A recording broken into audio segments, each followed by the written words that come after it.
And you're watching Talawa TV with Crystal Davis. See the moonlights on the town. Whoa, I'm getting ready. Talawa TV is in the town. Whoa, I'm getting ready.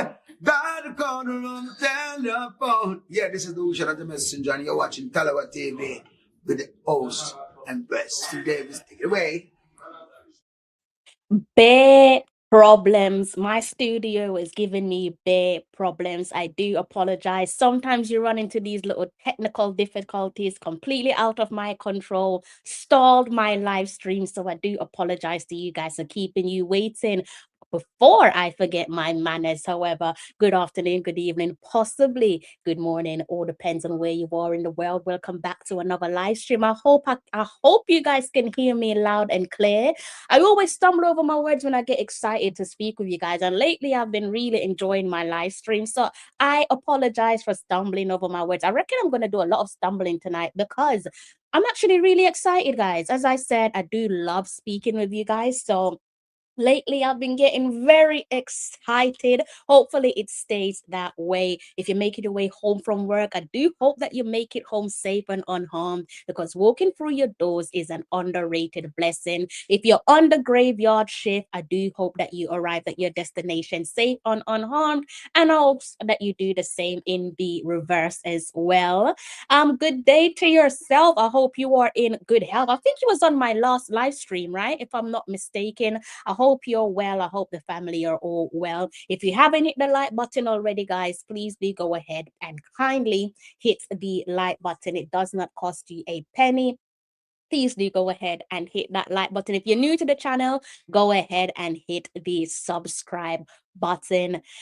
Bare problems, guys. So when the young Phoenix, Djon Richards, made his lone move to the King Power Stadium, I, like many of you guys, I was thrilled, I was excited, I was buzzing. I was even more pleased, and I had to sit up in my chair when I heard the young man say bare goals in his first interview when he moved to the King Power Stadium, basically telling the fans what to expect from himself. And I was fully on board, brought into his words, not because he's my compatriot and I am believe in him because he is a fellow countryman of mine, but because of the talent. The eye test doesn't lie. I've watched him play, particularly for Chelsea U21s, and I was one of the people that raised my hands early, and I was just like, get this lad out of here. He cannot be playing U21s football for much longer. It's time for him to spring forward and play some men's football, senior team football. And within months, thankfully, his agent Craig Butler managed to pull him out of the academy where the Blues are concerned, out of Cobham, and he has made his way to Leicester. And if you want to hear me talk a little bit more at length pertaining to why I believe that his move to the King Power Stadium was a wise decision, you can go ahead and click the link in my pinned comment in the comment section. Don't go just yet. After I've closed up on the live stream, you can go ahead and listen a little bit more. All right. But for tonight, sure, we're going to fast forward with things a little bit, and it will make more sense because you're probably wondering, why am I saying this now and not then? Since giving you guys that video some weeks ago, my opinion has shifted somewhat. So the reason for my opinion changing, and I'm not going to ruin that video for you guys who haven't watched it, is because I'm learning more information about the Foxes, and it does appear as if there's some dark clouds on the horizon. Now, there's this ever-present question as it relates to Djon Richards pertaining to why hasn't he started more minutes? Why hasn't he started more games? My apologies. Why hasn't he accumulated more minutes? And I've said this a number of times. I do sound like a broken record. It isn't all black and white. It's not all black and white. We've been watching football for how long, guys? We know how loan moves work and so on. So I'm not going to regurgitate, but just so piggybacking on what I've said on a couple of other previous live streams. Again, it isn't all black and white pertaining to why he hasn't started extra number of games, why he hasn't accumulated more minutes as we would like to see him accumulate. And for me, the situation at the King Power Stadium is more complex than I initially imagined. And perhaps we are on the same page, or maybe you guys know more than myself. So what I'm about to share with you guys probably won't be breaking news. You probably say to yourself, well, you knew that already. I didn't. From what I can see, again, learning more information is that the situation right now is quite dire. So, in a nutshell, what we're going to be looking at is Leicester City as a football club, from what we know it to be, when they came up with the Cinderella story to the present. So, in a nutshell, in the space of a decade, they have given us, I think, arguably one of the biggest Cinderella stories, possibly, definitely where the Premier League is concerned. And most certainly you can extend that to world football. They're giving us one of the biggest underdog stories ever. But the reality is that currently it's looking like there is a strong possibility that they might find themselves in the third tier of English football. It is looking increasingly likely that that will be the case come the end of the season. I'm going to give you guys some information pertaining to why that is outside of the obvious. So we're going to be taking a deep dive into Leicester City, the home of Bobby Reid, and the temporary address of his compatriot, his countryman, reggae boy, Djon Richards. So as I said there, before we dive into all of that, what I want to do is actually go ahead and bring up my shared screen with you guys before this one slips my memory. Probably should have done that before I even started the live stream, so I do apologize. What I am going to do is go ahead and jog our memory. I don't think memories need to be jogged. I mean, if you've been watching the Premier League, then you must know about the Cinderella story, the underdog story, one of the biggest stories in Premier League history. Kind of remember this one like it was yesterday, particularly because I was at uni at the time. I don't know where you guys were at, but I was at university. I think this would have been my second year at uni, and my lecturer, the funniest thing about this is that my lecturer, pick up yourself, Mark, each and every time, he's actually a Leicester City fan. What are the odds? And he was in complete disbelief that his club, his boyhood club, is on a pathway to possibly creating history. He didn't quite imagine that it would come to fruition, but I do recall, I studied sports journalism, so everyone in my class, my former teammates, they're all sports fans, predominantly football. We were just football heavy, football mad.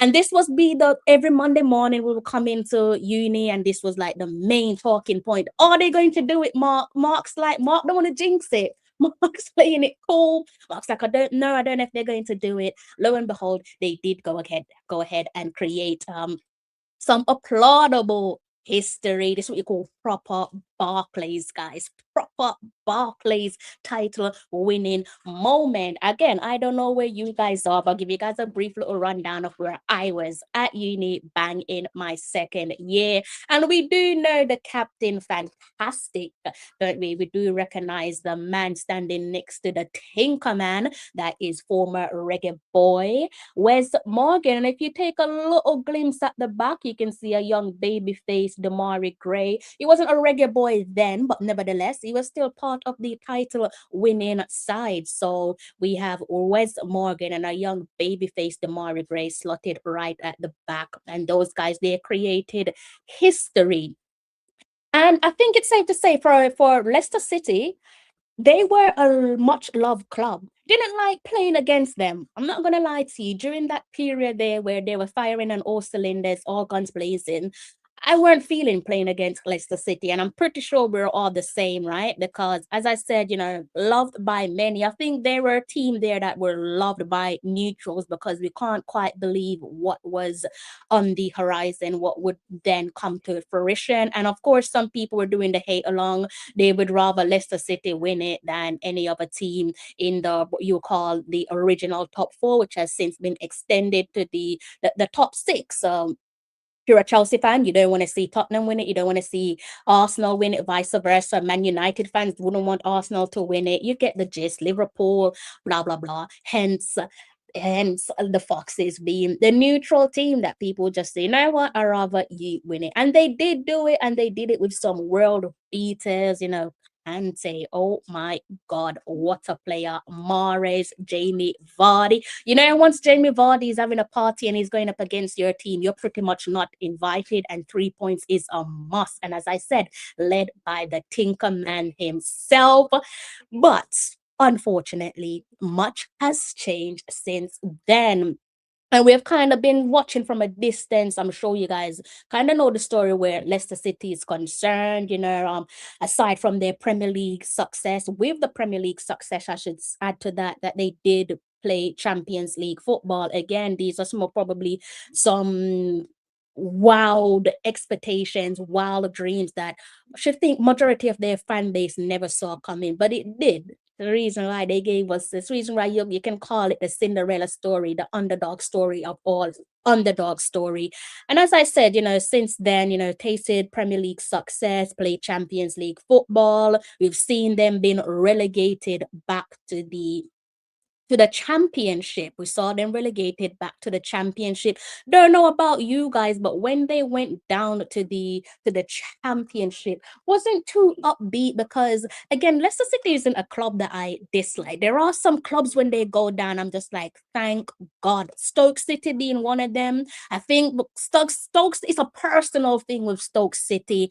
Haven't forgiven them for Aaron Ramsey. So mine's a bit more personal. You guys probably feel different towards them. But Stoke City, definitely when you see the back of them, it was just like, I'm having my own Jamie Vardy party and you are definitely not invited.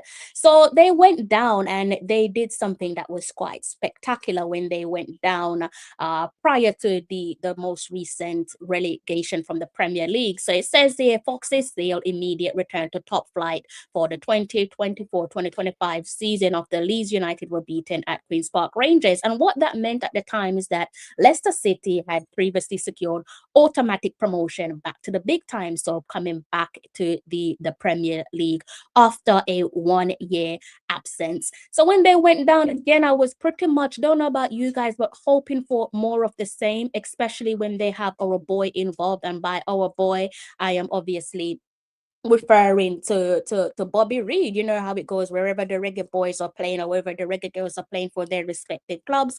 Of course, we want what's best for them. But as I said, since then it's gotten worse for them with regards to league positioning, relegation, and so on. And one of the most compelling things with Leicester City is probably looking at it from top to bottom. So not just where the the players are concerned performance wise, but as with everything, it all starts from the top, doesn't it? We know that a team just doesn't perform badly. There has to be a reason why a team is performing badly. And usually when your team is performing badly, you don't just look at the players or the coaches, you look from the top and you trickle it down to the coach, the backroom staff, and subsequently the players. So that's pretty much what we're going to be doing on today's show, right? So since their success again, guys, you know, coupled with the relegation, automatic promotion back to the Premier League, going back down, we've seen a whopping 17 managerial appointments for the Foxes, and that is since the Tinkerman's departure, right? The Tinkerman being Claudio Ranieri.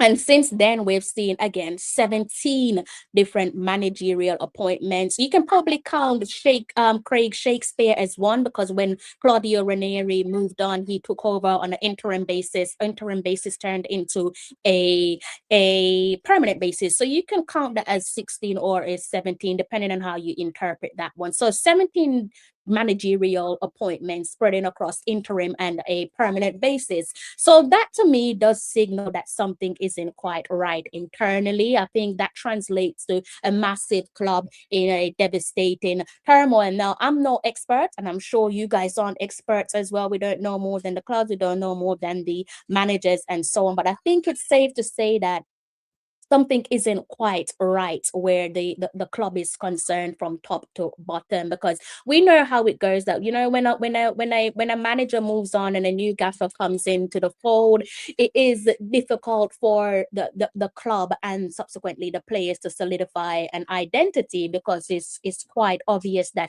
each manager that comes through the door, they're going to have their own system, they're going to have their own style of play, and with the system and the identity that they're trying to implement, it's quite obvious that they're going to want to bring different players into the fold, whether that's through purchasing players or trying to see if you can get some cheeky loan deals on the side and so on. But it's definitely difficult for the club to remain stable where results is concerned when you have close to 20 different managers since the success of Claudio Ranieri's Premier League title winning team, again, which included the captain, fantastic Wes Morgan, young babyface Damari Gray, Jamie Vardy, Mahrez, Kante, some fabulous players in that squad with an outstanding manager as well.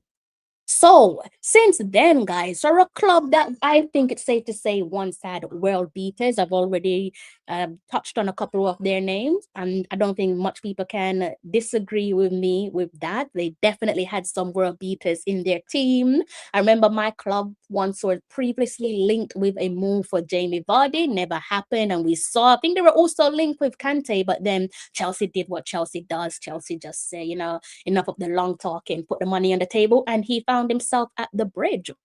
So for a team and a club that once had some world beaters in their ranking, I think it's safe to say that now, even with some recognizable players who have played the game inside out, that performance wise they are definitely grossly underperforming. Do tell me in the comment section if you disagree. They're now having to lean on, it's no disrespect to the kid, but they're now having to lean on a young 21-year-old Welshman on loan from Rennes to pretty much save their season again. And this is despite having some well experienced players in their ranking. So let's go ahead and stick a pin in it and see what the current turmoil could mean for Whisper and also Bobby Reid. Let's go ahead and dive into a piece which I stumbled across this piece earlier on in the day, and I was just like, okay, perfect. Let's go ahead and dive into this one together, and you guys can tell me your thoughts in the comment section,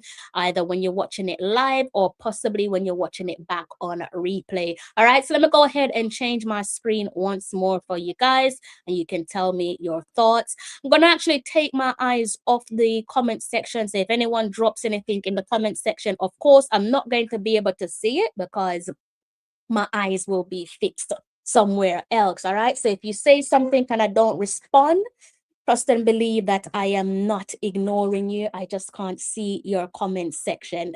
All right, can't see your comments temporarily. So let's go ahead and dive into this piece here from Sky Sports. If you want to go and read it at the closing of my live stream, feel free to go ahead and do so. It's a photo. They say pictures tell 8,000 different words. You can see the expression here from a few of the players there representing the Foxes.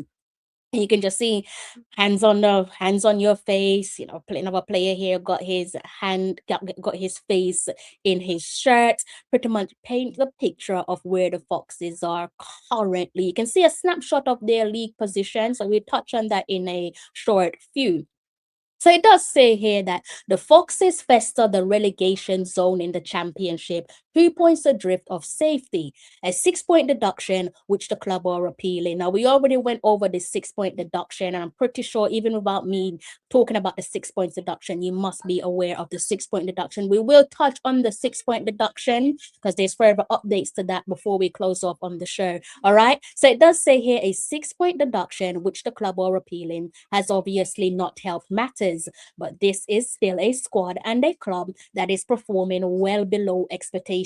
A drop into League One 5 years after winning the FA Cup is a real possibility. So you can see here what the 6-point deduction done to them, guys. I think before the 6-point deduction, if memory serves me well, I think they might have been maybe 16 points off a potential playoff spot, if memory serves me well. But nevertheless, in terms of reality and where we're at, they're right down to 22nd in the championship. So right in the belly of some relegation battle. Hopefully they're able to propel themselves. It's going to be a tall pass, but I do wish Bobby Reid and Whisper the best of luck, and also to the rest of the Foxes fans out there. Continuing on with this piece here, it's a piece that it's quite in depth, and one of my best pieces here, one of the best pieces I've read in a while pertaining to the update on Leicester City, hence decided to share it with you guys. All right, so it does say here, Gary Rowett has taken charge for the rest of the season. So that's a different gaffer there to who signed Djon Richards. Again, context does matter. Again, I did say earlier on, a couple of minutes ago, that when different managers come into the driving seat, they do want to do things different way. They have their own style of play. They have their own system in mind. Naturally, managers and head coaches, they're going to have their most favorite players, most trusted players. Now is not really the time to be horsing around. Surely you want to be going with established players who have potentially already played a role in helping either Leicester City or a previous club of theirs to pull themselves out of relegation. All right, so there is the context. So continuing on with this, again, let me go over that once more. It says here that Gary has taken charge for the rest of the season, several weeks after the sacking of Martin Cifuentes. The interim period in between was held by club legend and the King. So that's the gaffer there that brought through Whisper, who oversaw 4 defeats in all competitions, including the remarkable 4-3 loss against Southampton, in which they were 3-0 up. Remarkable is the perfect word, because it was quite spectacular how they managed to let that one slip. But this time of the year, when we're looking at the closing stages of the current season, it really is a dog-eat-dog world. Anyone can get beaten, and teams are desperate for those precious points. So it also says here, Rowett is a seasoned championship expert, but his last role saw him leave Oxford United in December, who are currently the only competitive club in the second tier below Leicester in the table. His appointment is a statement of where the club are currently at. Even amid the financial limitations that have seen Leicester not allowed to spend any money this season, they still have a talented squad and is performing at a far less than sum of its parts. Abdul Fatawu can frustrate at times with his individualist play, but he is one of the standout talents in the league. Steffi Mavididi scored 12 goals last time Leicester were at this level. Harry Winks has played for England, while Jordan Ayew, Oliver Skip, Bobby Reid, and Yannick Vestergaard should all be very solid championship operators. No lies there in terms of experience and so on. Instead, they have at times been carried this season by 21-year-old midfield loanee Jordan James, brought in from Rennes. It is little surprise that his absence through injury from the past month has led to a horrific downturn. He had scored 9 times before then in 24 appearances. It's just not going their way, is it? Sometimes football can be like that. Football can be quite cruel. Continuing on with the rest of that article, it also says here that it is a grossly underperforming squad, said David Proton told the Sky Sports Essential EFL podcast. Gary has a huge job on his hands, and it could be straight in and straight out if results do not improve quickly. This is a huge football club in serious trouble. The first priority is getting enough points on the board to stay safe. Whoever takes the job has one objective: consolidation. It is a major task. The points deduction is damaging, and you feel for the fans, because it creates a real concern about the immediate future. Even with that taken into account, 38 points from this squad is unacceptable. They have been nowhere near the required level for most of the season. The squad needs a significant overhaul. So it's not really what you want to be hearing if you're a current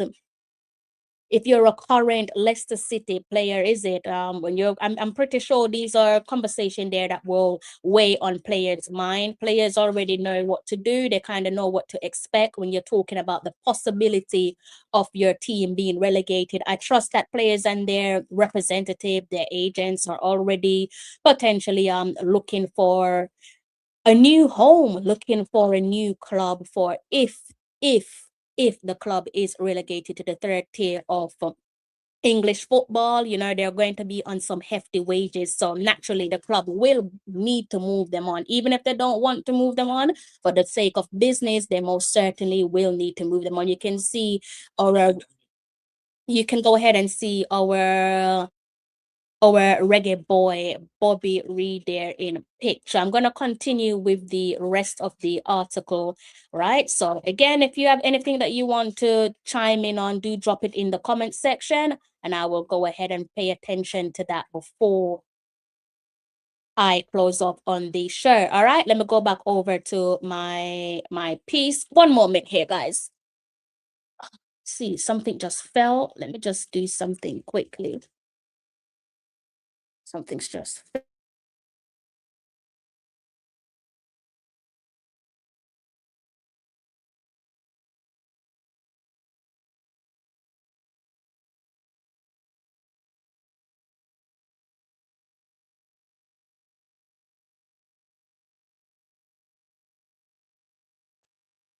My apologies. All right, back to the article. So another headline here says, I watch every game. I get very cross, and that is the words there from Leicester City owner, and he insists that he still cares. So it says here in black and white, despite everything, it was only a few weeks ago that owner Ayuwat Sivrad Hanaprava spoke to Sky Sports about his plans for the future in his first interview since Leicester City won the Premier League 10 years ago.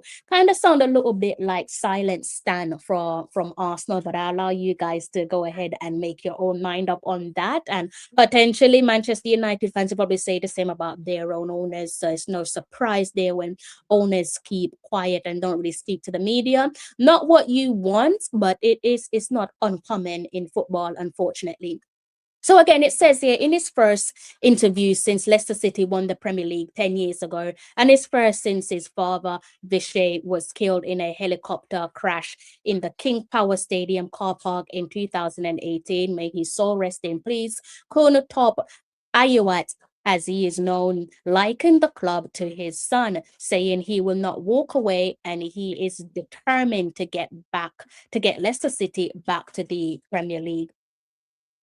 Says here that it's not about hiding or trying to avoid an interview, not blaming COVID, but it changed a lot of things. What I created at the time, winning the Premier League and the FA Cup, that element has gone. Continues here by saying, I've got a big job to do in Thailand and I have to make sure everything is okay and stable. It is not a one-day fix. It takes time. I always expect the people who get a job here to work professionally and make sure that everything is running smoothly. If I come in every year like I did before, I feel like I will interrupt the way of working. And sometimes I guess it depends on who you're talking to and who you're dealing with, because I get the point that he's trying to make in the sense that people don't really like to feel micromanaged. So you can see if your gaffer is coming in frequently or if your boss is coming in frequently. In a normal 9 to 5, people don't really like that. They kind of want you to just trust that they know what they're doing and that the business will be running smoothly. But if you're a Leicester City fan, of course, you don't really want to hear that. You want to know that he's onto people and that I's have been dotted and T's have been crossed and so on, right? So it continues here by saying, I watch every game, I get very cross, I talk to my team and staff quietly. I don't need to tell you or the whole world what I have done, but maybe the communication is not nice for the fans. So why now? It is not because of negativity or complaints from the fans. I want to pay them back and show we are aligned with a plan. Leicester have been supportive since the first day I came here. I really appreciate them. I know how it works. I know how social media works. The club needs to do better with its communication, and it starts from myself. So you can probably call that some layer there of of accountability, or perhaps if you're a Leicester City fan, again, it does say there in black and white, first interview since Leicester City. Go back and look at that one right there. It does say here his first interview since Leicester won the Premier League 10 years ago. So whether you want to call it accountability, I'm probably not the one to, I'm not the best person to be calling it accountability, because I'm not a Leicester City fan, so I can't speak on behalf of them. And it's probably just empty words if you're a Leicester City fan reading and hearing what your owner has to say. Now, the headline here says Leicester plight a product of boardroom mismanagement and poor performances. Says here, a decade on from the greatest underdog story in football history, Leicester City's 10-year anniversary of winning the Premier League would be marred by the possibility of relegation to the third tier of English football. For many outside of the club, it seems alien that this has been allowed to happen. But the decline of what was widely regarded as one of the best run clubs in England now appears to be quite the opposite. The rapid demise from FA Cup winners and European football in 2021 to being on the cups of back-to-back relegation is a product of mismanagement from the boardroom and performances below par on the pitch. A squad with Champions League level wages find themselves fighting for survival in the Championship. A motto associated with the club reads, "Foxes never quit," but the last few years now show phase doesn't align with what is happening at the King Power Stadium. Aside from a miserable few years on the pitch, there have also been a lack of accountability of it. So again, going back to what the owner said there pertaining to the interview I read to you guys a couple of seconds ago, is probably going to fall on deaf ears where the fans are concerned, because to them, it's probably at this point just empty words. Completing that article there, it also says Leicester are on their fifth permanent manager in the last 3 seasons, and there have been calls for the standards of those responsible for decision making to have their positions reviewed. Constant pressure from fans for change have almost diminished by Kuhn's top backing of director of football Djon Richards. So he seems to be someone that's quite loved there by the director. Some will say when you're pally with the directors, you don't really deliver your job to the best of your ability. And he himself, there where John is concerned, he's faced large amount of scrutiny from the fan base, understandably why that is. Things have clearly filtered onto the pitch, with players on bumper contracts from the Premier League days remaining at the club, and points deduction, my apologies, for breaching PSR rules. Combined this with a lack of clear communication and direction between board and fans, it is clear to see why fans have voiced their concerns at the people running the club. The atmosphere has become toxic, while other teams seem to smell the fear in the players on the pitch. It feels like a complete juxtaposition of the togetherness and fight of the club I grew up watching. It's hard to think of a decline in English football as rapid as Leicester, and the feelings around the fan base is that it isn't quite rock bottom just yet. So what now? Another headline reads, Leicester are naturally appealing their points deduction. The Premier League, however, are also appealing for a bigger deduction. Yes, you did hear that correctly. So it could potentially get worse, where points being pulled from Leicester City are concerned. Let me go ahead and finish off that reading there for you guys. The Foxes were sanctioned for failing to comply with PSR rules for the 2023-2024 season. And while they're appealing to reduce the punishment, the Premier League is seeking a harsher one. For clarity, a verdict is expected before the end of the season. So for Leicester and Reid, the job right now is to put as many points on the board to try and dig themselves out of trouble. Considering their recent form, that won't be easy, which doesn't come as a surprise to most of us. Again, this is the business end of the season, so pretty much anything goes. No one is safe. People will want to take maximum points off each other. You know how the old saying goes, if you can't win, do not draw, because that 1 point may prove to be the difference maker, right? So wrapping up that article, it also says here, a trip to Stoke follows a visit to promotion chasing Middlesbrough. They then host informed Norwich City before heading to Ipswich.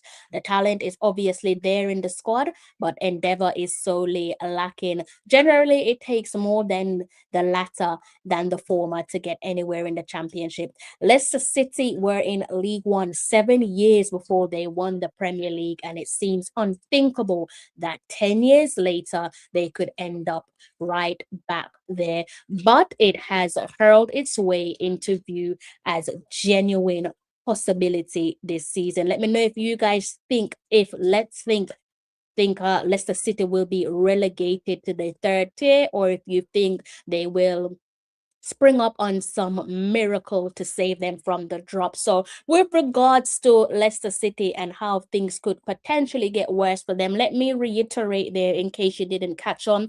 Leicester have appealed a decision, I should say, by the Premier League to deduct the 6 points after they were found to be in breach of financial rules.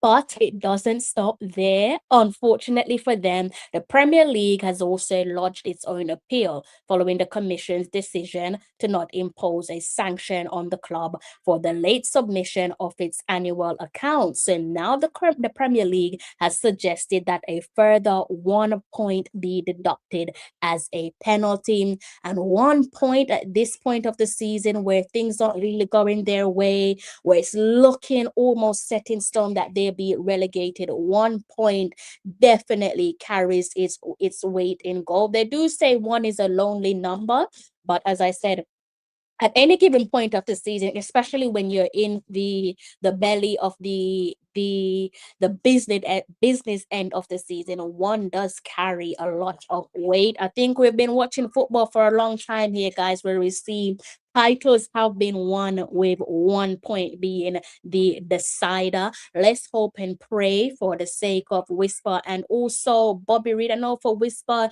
obviously this is just a loan club for him, but nevertheless, for the time being, it is his club, with Chelsea being his parent club again, all for the time being. Let's just hope and pray that for their sake, and also for Leicester City as well, because as I said, it's a club that I do like. I do hope that that 1 point that the Premier League are pushing for, that it won't be the devastating blow that sends them down a league. Do let me know your thoughts on whether Leicester City's nightmare will get worse, or if you think they're going to be avoiding the drop. I hope they avoid the drop, but the bare goals that we are expecting, or we were expecting from Dujuan or Whisper, it hasn't come yet. Hoping and praying that it does end well for Leicester City, Bobby Reid and Djon Richards. See what you guys are saying in the comment section. Panda Form and more. Good night to yourself. I am okay. How are you? I'm not bad. Trying to wrap this one up in under an hour, and I seem to be bang on the money, so I'm kind of pleased with myself. But no, I'm good. I hope you're good. If you guys are silently watching, I do hope that you've hit the like button. If you haven't hit the like button, what are you waiting on? Please do make sure you go ahead and hit the like button. If you're new to the channel, please do make sure you hit the subscribe button. It does not cost you a penny. Hit the like button and also hit the subscribe button. All right, it does not cost you a penny. If you're feeling a little bit bored and you want to keep things going, Jamaica, the U20s, we got some U20s football currently being played. I think this one is probably just about to be kicked off. It would have kicked off between, say, 7 or 8 o'clock, depending on your geographical location there across the pond in the United States as well as in Jamaica. So we've got a game that's going to be kicked off there. The Jamaica, the young Reggae Boys U20s playing qualifiers of their own in Group B against Bunny. premiere, so you can go ahead and tune into that one. As I said, looks like kickoff is just moments away. All right, I didn't plan to do a live watch along for that one, so I won't be doing a live watch along. Who knows, might change my mind depending on how my week is looking. Might look at the fixture calendar to see if there's any more games coming up that I could give you guys a live stream on. All right, and I know we still need to talk about some Reggae Girls content. I do have that on my to-do list for you guys, so I will be getting into that. All right, again, if you're making your way home from work, I do hope that you make it home safe and unharmed. If you are, I don't know, maybe relaxing and you're heading home, likewise, I do hope that you make it home safe and unharmed, because doing so is a underrated blessing. If you've not hit the like button as of yet, do go ahead and hit the like button. For the moment, when it comes to Djon Richards, Bobby Reid, and Leicester City, we're not getting bare goals right now, guys. You're getting bare problems. Let me go ahead and stick a pin in it and look at Leicester City quickly. I believe they're definitely playing tomorrow. I should say today for me. So they've got a game against Middlesbrough. They're playing away from home against Middlesbrough, so you can go ahead and watch that one if you can. This will be played on Tuesday. All right, so you can go ahead and watch that. Middlesbrough, they are currently second in the league. They sit on 62 points. And for the time being, Leicester City, the Foxes, they are 22nd in the league with 33 points. Hopefully, they can go ahead and cause an upset. And no, Coventry will be hoping that they do that, so they can have a bit of a breather between them and Middlesbrough. Coventry are sitting on 65 points at the top. So all in all, it is squeaky bum time for everyone. All right, so I'm going to have to love you and leave you, keeping this one short and sweet. Hopefully you enjoyed it. It's not bare goals for the time being. We're looking at bare problems. Hopefully, hoping and praying things will change for Leicester City. Wishing the Foxes the best of luck between now, the rest of the season, and beyond. I'm going to love you and leave you. In the meantime, while you're popping out, go ahead and hit the like button. Also, you could go ahead and catch my previous video. Again, I did express why I think that Dujuan Whisper's move to the King Power Stadium was the right one. From in terms of the human element of it all, I think it was a wise move by his agent, Craig Butler. So you can go ahead and watch that one, all right? Keep you guys company. Again, I'm done. So I'm going to love you and leave you, and you know how it goes. Until next time, take care.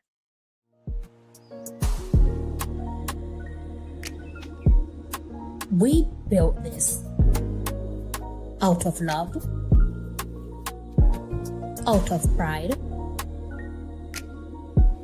shining a light from the island to the diaspora to the world.